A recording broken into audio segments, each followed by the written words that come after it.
Hello ladies and gentlemen, and welcome back to Fallen London. Today we're going to be carrying on with the exceptional story, the Luminous factory, and we're about to break in after dark.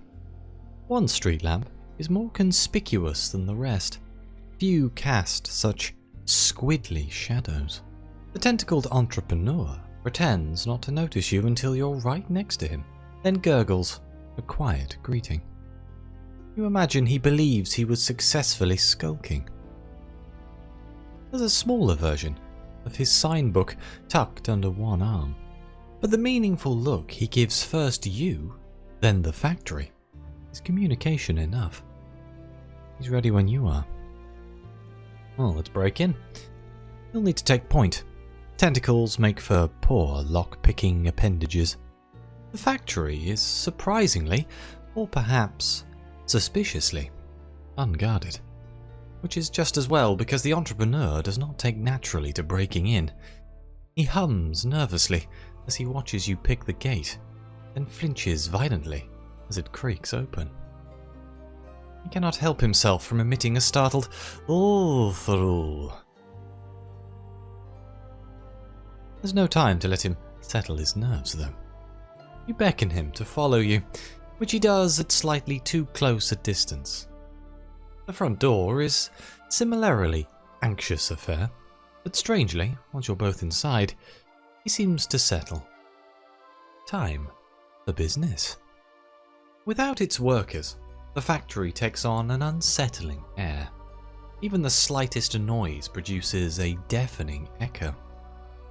Though the lamps have been extinguished, they still hold a faint green glow, like cat's eyes in the dark, or more appropriately, lamp cats.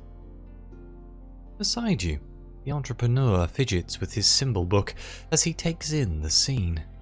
He gives a long, unsteady exhale, then gestures with one arm. Shall we? We have a few options here. We can search closely.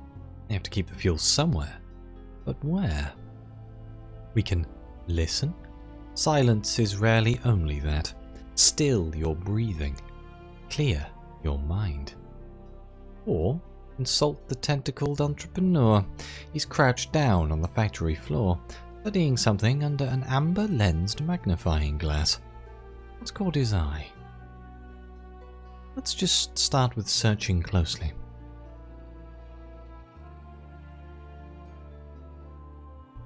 As your eyes sweep over the factory floor, there is a flicker of light just at the edge of your vision.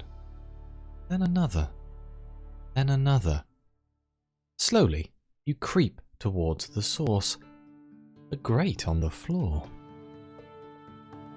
Peering inside, you find yourself staring at a fat, glowing, irradiated beetle. The moment it spots you, it skitters away, disappearing downwards. The echoes of the pipe indicate it goes quite some distance below the factory. Perhaps there's a way down. Let's listen. There, at the very edge of your hearing, tick, tick, tick. Something small, multi-legged, scuttling along and over metal? Yes, that's it. There's something in the pipes. Halfway along the eastern wall, you find a grate on the floor. Peer inside.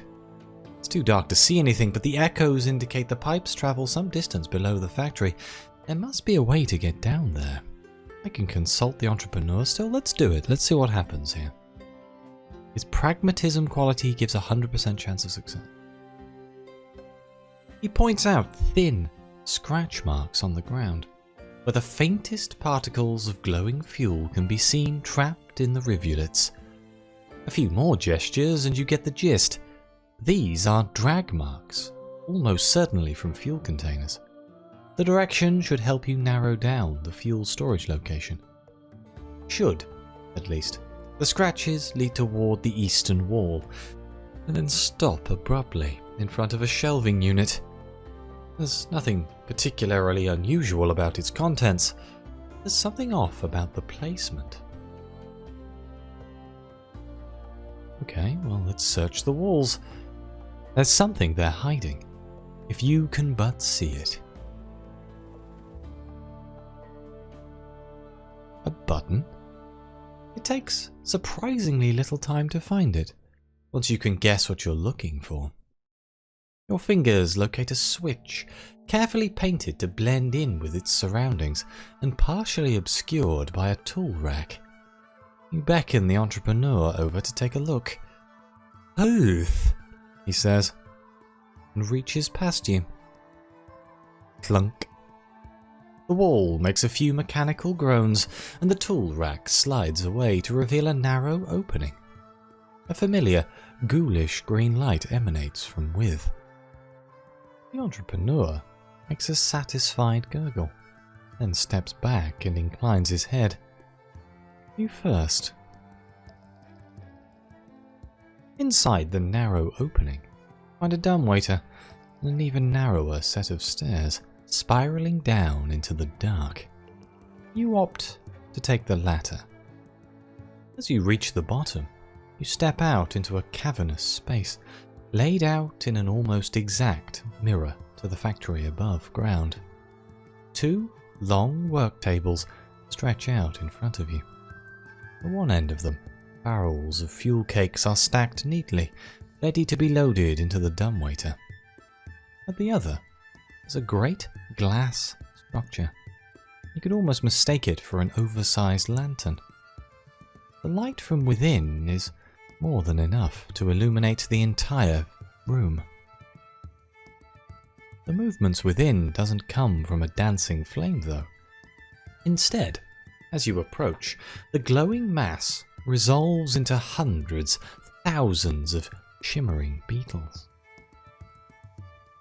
What can you make out through the glass?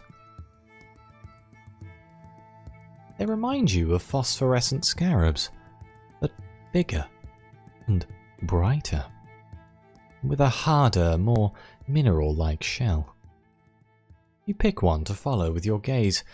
It does a lazy loop of its enclosure, before bumping ungracefully into the glass. Again and again, and then suddenly resumes its loop as though nothing had happened. My shapling arts is quite low. I could try it, or I could ask the Tentacled Entrepreneur. Let's try it ourselves. We have 20% chance of success. What does their presence here signify? Oh my god, I succeeded. These are clearly the source of the fuel. That itself isn't all that strange. Phosphorescent scarabs are sometimes used as such by the brave or the cheap. So why the secrecy? Your suspicions are confirmed when you find a beetle corpse underfoot. Its insides glow the same lambent green as its carapace. For what possible purpose? Perhaps someone created these for the purpose of illumination, from their shells to their entrails. When you relay as much to the entrepreneur, he flutes his agreement. If the factory upstairs was austere, its shadow copy is downright grim. The only light comes from the beetle case and from glass bowls mounted to the walls, packed with glowing dust. There's no sign of life, aside of course from the beetles, and a particularly opportunistic fungus that has colonized one corner. It too has taken on a lambent glow, and its cap has grown hard and shiny. 3 options. We can check the fuel. It is, after all, why you're here. Check the lights. A generous term, perhaps, for these paltry installations. Or we can rifle through the workstations. What can the tools tell you of their use? And those that use them. Let's start with the fuel. The barrels are stacked neatly by the dumbwaiter, ready to be lifted upstairs. The resolution of this mystery immediately provokes another. Who, then, makes and moves the fuel? Not the upstairs workers, or there'd be no need for secrecy. Someone who wants to keep their existence hidden. But nevertheless, there are traces Here, behind the barrels, someone's dropped a work glove. The fingertips are stained green. Check the lights. There are lamps on the walls, but they're not lit, just packed with glowing dust. There doesn't appear to be a lighting mechanism either. Surely this light can't be enough to work by.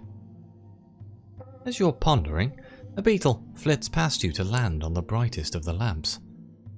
An idea strikes you. You retrieve a matchbook from your pocket and strike it.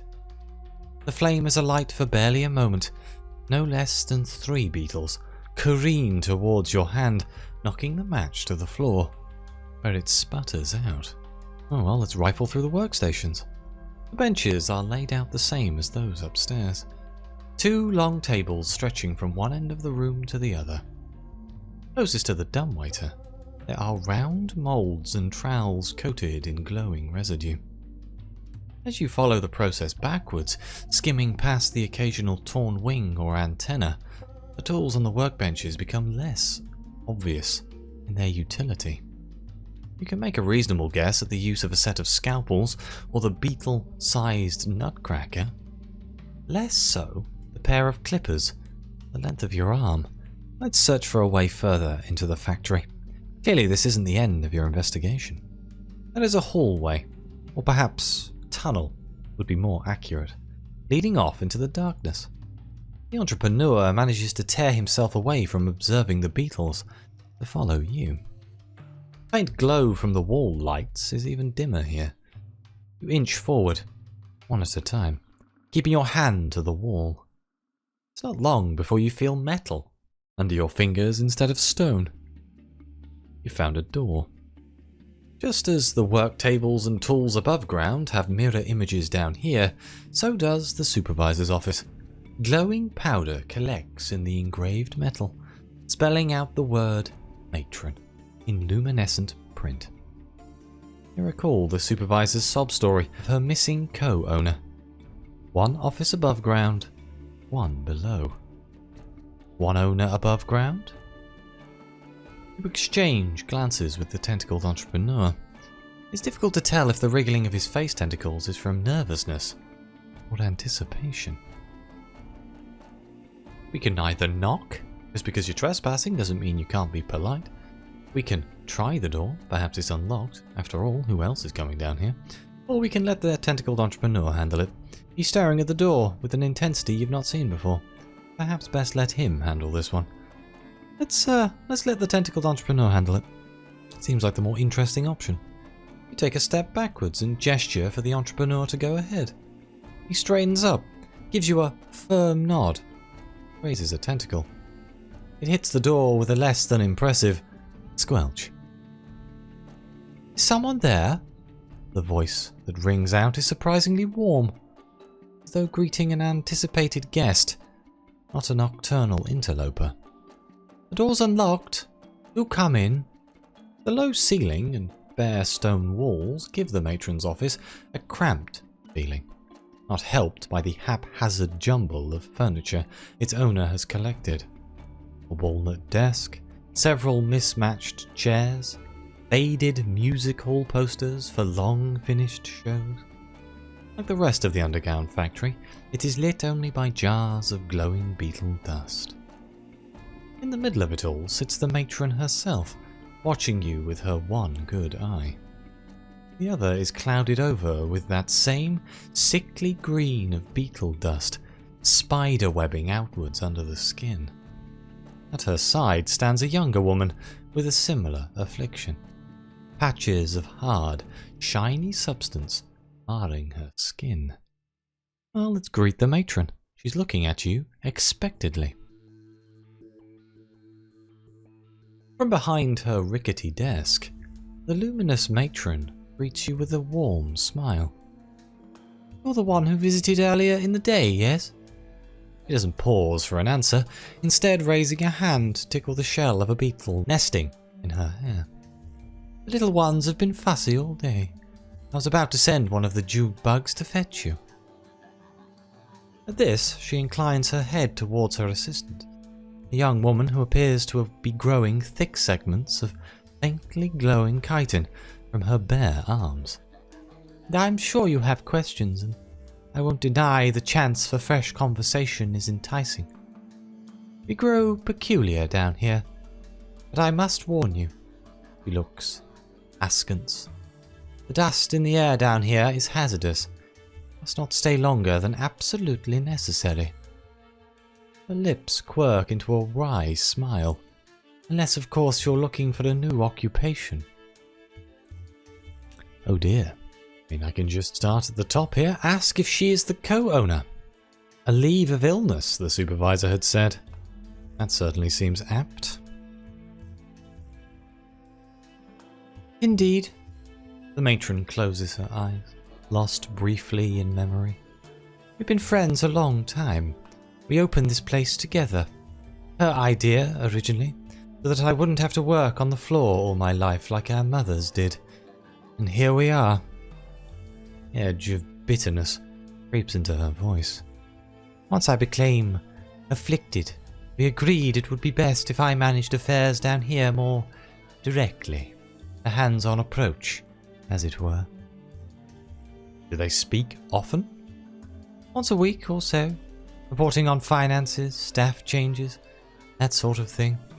She attempts an airy smile, but there's still tension around her eyes. "I imagine it's difficult for her to see me like this, but she tries." Let's ask about the beetles. They crawl over her skin like affectionate pets. "My co-owner sourced them," the matron explains.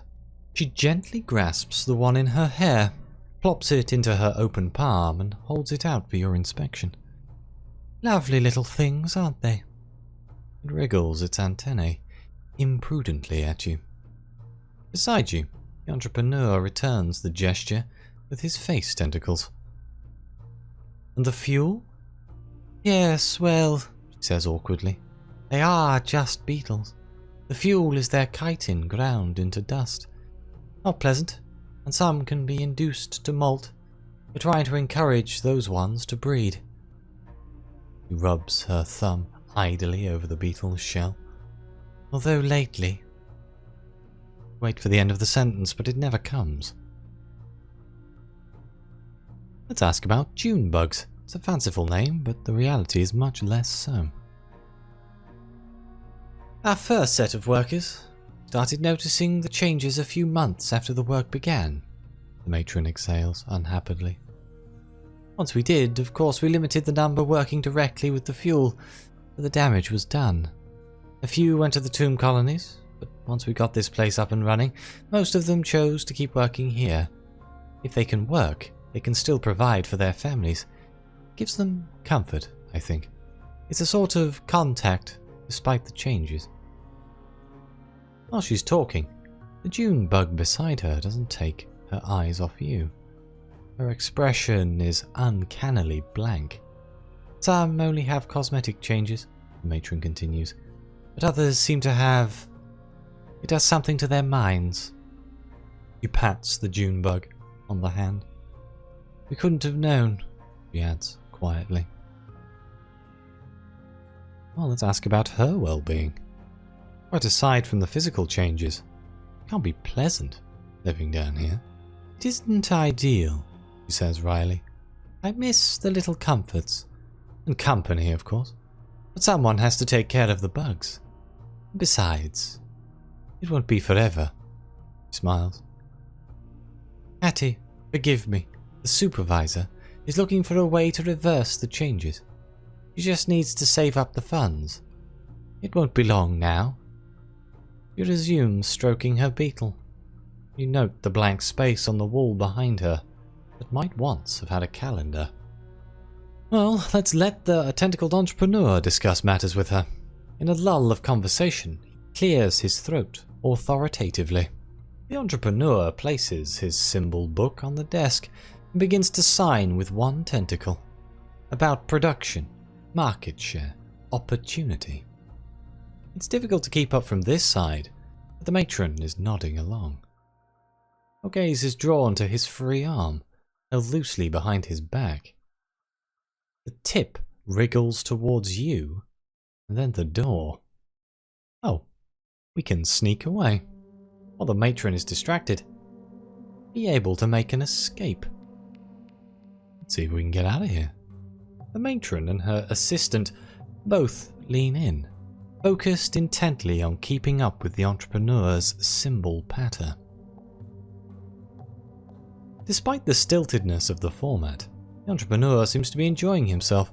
His gestures become more and more enthusiastic, punctuated by the odd wet verbalization, as the matron fires back with suggestions of her own. With their attention thoroughly diverted, you're able to quickly slip out the way you came without alerting either of them. You have free reign of the factory now, at least for as long as your body can tolerate the chitin dust. There is a faint sheen of it on every surface, and you can just make out motes of it suspended in mid-air. Your skin prickles in the cool, stagnant air. Surely just an itch. When you rub at it, your skin doesn't feel any harder. Yet. Let's search for the June bugs. They must have quarters here. Perhaps they'll be amenable to questions. Now that they're no longer hiding from you, it's easier to spot the June bugs moving in and out of the shadows. What looked in the dim light like solid walls actually holds several narrow gaps. You follow a June bug into one such gap. It leads into a twisting, unlit passageway. The glow of her hands is your only guide, until it widens out again. Mist-matched lounges and chairs mark this room as a makeshift parlour, a place of respite, away from the beetles and machines. The underground parlour is furnished with items of dubious provenance. Threadbare lounges, crates for tables, even a Carganian rug. Despite the late hour, several June bugs are making use of the facilities. One is using a lit fuel cake to boil a kettle. A mote of chitin dust lands on your eyelash. You rub it away. Should I be worried about this? Oh dear, we have 3 chitin exposure. Well, let's start with observing them. What kind of life have they eked out for themselves down here? Most are young women, dressed in fashion that ranges from plain to outright shabby. The visibility of their mutations too varies wildly. A few patches of chitin on one, protruding mouthparts on another, and on one you spot what looks like the beginnings of wings. 2 June bugs are sitting on the lounge, talking quietly. You pretend to be interested in the woodwork of a nearby table and try to listen in. Difficult. One of them speaks with a thick lisp, caused, you suspect, by the pair of mandibles that have sprouted from her jaw. Still, you catch the words rubbery and trespasser. Though you have their matron's blessing, the glances being stolen in your direction indicate your presence is only barely tolerated. Okay, let's interview a June bug. Perhaps they'll be more candid away from the matron's eyes. You approach one of the June bugs, your palms up in supplication. He takes a step back, but keeps watching you, warily, through a mop of red curls. In a voice croaky from disuse, she asks, "You're from upstairs, right? Are you here to fix us?" At your confusion, she sighs. "Matron says they're going to find a doctor to fix us, but it's been ages. I want to go home." "Nora!" Another June bug reaches to grab Nora's hand and pull her away from you, but she swats her away. "What? It's true. She keeps telling us to be patient, but how long do I gotta be patient for?" The other June bug doesn't have an answer for that. Nora sighs. "Exactly." Look elsewhere? Guess we're going into the office. Can't shake the feeling that you're still being monitored. At least you won't be ambushed now, hopefully. Well, let's return to the supervisor's office. Without its occupant, you can investigate at your leisure. Plus, the air up in the upper factory is blessedly chitin-free.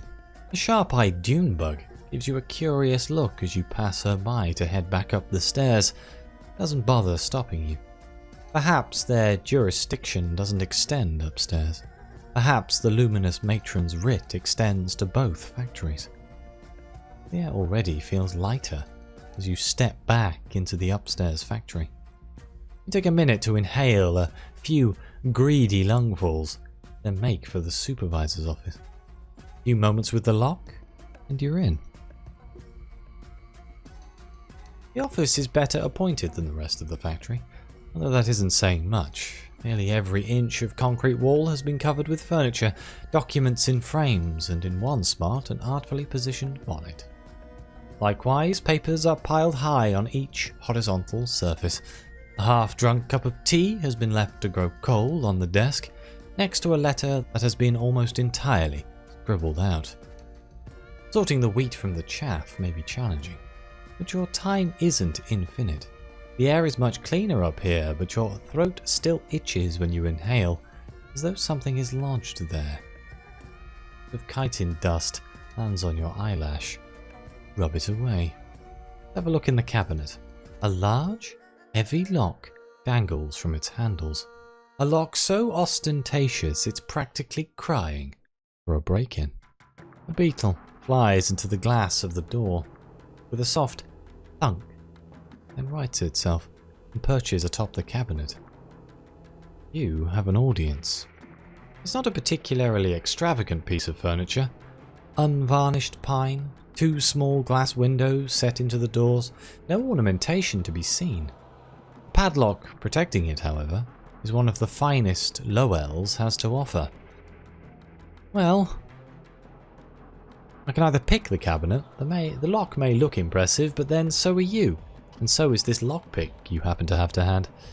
Or we can just smash the cabinet. The lock may look impressive, but the flimsy wood it's protecting is much less so. Every window can be a door. Let's pick it so we don't destroy it.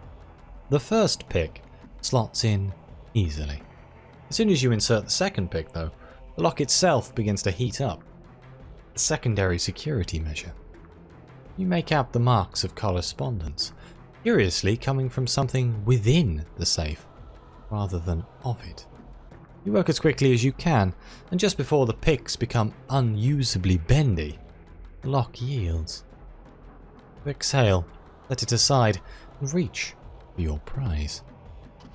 The cabinet shelves are bare, but for a thin logbook and 2 sheets of paper. The former, after a cursory inspection, appears to detail the repayment of quite a significant loan. The most recent repayment was this past month, and leaves more than half still in debt. The 2 sheets of paper are near identical, and detail the ownership of the factory. One is signed between the Impatient Supervisor and the Luminous Matron.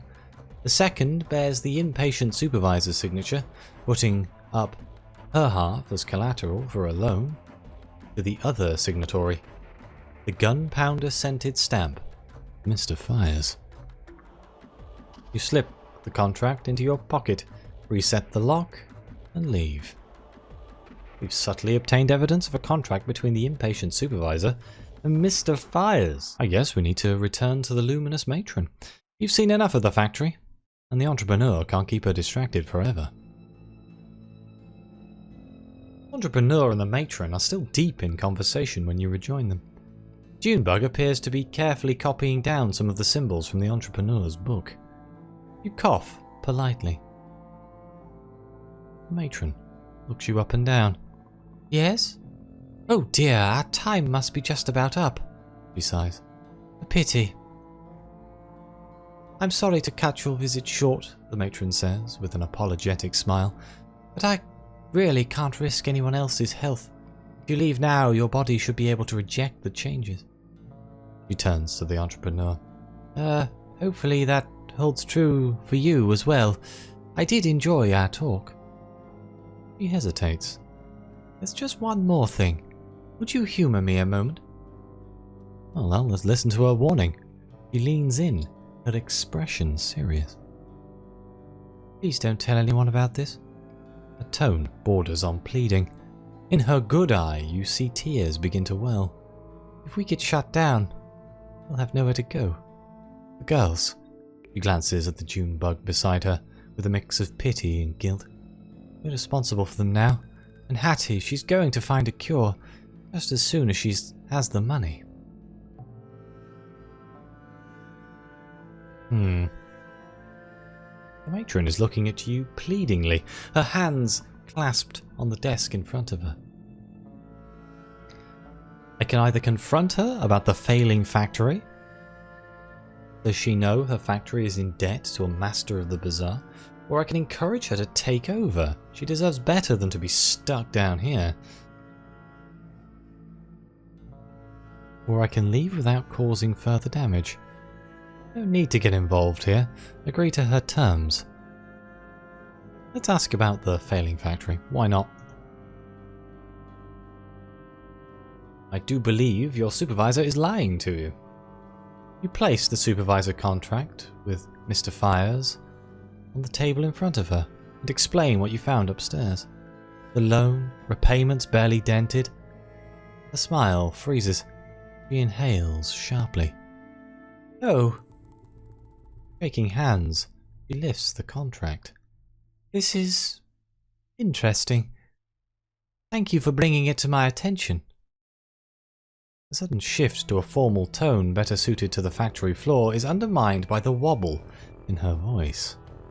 Her June bug assistant chitters in the concern. She takes another sharp breath. I will need time to consider this, and you need to go. I'll have one of the girls escort you out.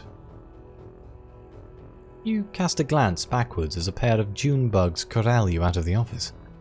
The matron continues to stare blankly at the contract, then looks up, not at you, but at the entrepreneur as you leave. I guess we'll see how that goes. Once you're outside the dusty confines of the factory, even the stale, neathy air feels clean and cool in your lungs. Traces of glowing powder linger in the creases of your clothes. Beside you, the entrepreneur attempts to wipe off the ends of his tentacles, but the dust clings stubbornly to the moist skin. At length, he gives up and looks at you. Doesn't get out his sign book. There's a familiar cant to his head that suggests he's waiting for your thoughts. Though we can either suggest an opportunity for business, the factory's potential is being wasted. It needs guidance from an experienced businessman, and experience naturally commands compensation. Or we can suggest an opportunity for philanthropy. The factory presents the chance to effect real good, if not for the factory owners, then for their workers trapped down there in the dark. Or we can make no suggestions. Let the entrepreneur decide his next course alone. Wash your hands of the whole affair. The beetle dust. Let's suggest the nice option here. The entrepreneur listens to your argument in ponderous silence. Face tentacle comes up to stroke another, approximately where his chin would be. When you're finished, he lifts the symbol book and taps out 2 sentences. Tomorrow morning, offer help. The softness in his expression. Something in the folds around his eyes. But with that, I think I'll end the 2nd episode here. Hopefully there's enough for a 3rd episode. It does seem to keep going, so thank you all so much for watching. Please like, subscribe, let me know what you think. Your comments are greatly appreciated. Thank you again to the members of the channel and the coffee supporters. It really does mean the world to me. And as always, I'll see you next time.